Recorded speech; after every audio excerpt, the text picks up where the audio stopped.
bila anda bercakap, jangan tutup power zone.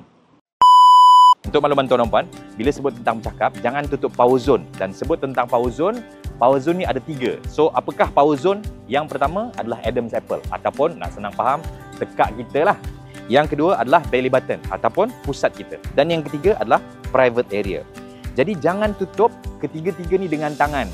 Contoh, Assalamualaikum warahmatullahi wabarakatuh, salam sejahtera. Okey guys, hari ni saya nak live bersama-sama dengan tuan dan puan. Jangan tutup sebab you will look less credible. Ataupun mungkin kita bercakap depan bos kita, ataupun mungkin depan audiens kita. Assalamualaikum warahmatullahi wabarakatuh, salam sejahtera tuan dan puan. Hari ni saya nak share dengan tuan dan puan satu produk yang bagus. So, jangan tutup power zone. Ataupun apatah lagi macam ni. Assalamualaikum warahmatullahi wabarakatuh. Hari ni saya nak kongsikan dengan tuan dan puan satu tips. So, jangan tutup power zone ni dengan tangan.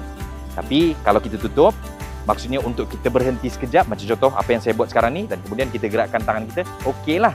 Jadi again tuan-tuan puan, tutup power zone ni jangan buat sama ada berdiri ataupun duduk. Duduk macam ni. Contoh kita nak buat meeting kan, kita nak buat meeting, kita nak chair meeting.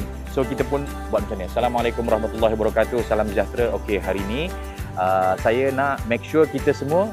So again, jangan sekali-kali kita tutup power zone, sebab menutup power zone akan membuatkan you will look less credible. Alright? Dan tuan-tuan puan, kalau anda nak tahu lebih banyak lagi teknik, cara, kaedah untuk improve your communication skill, untuk improve your confidence, dan bila anda nak bercakap lebih berstruktur, saya recommend, saya jemput anda untuk hadir ke Speak with Confidence.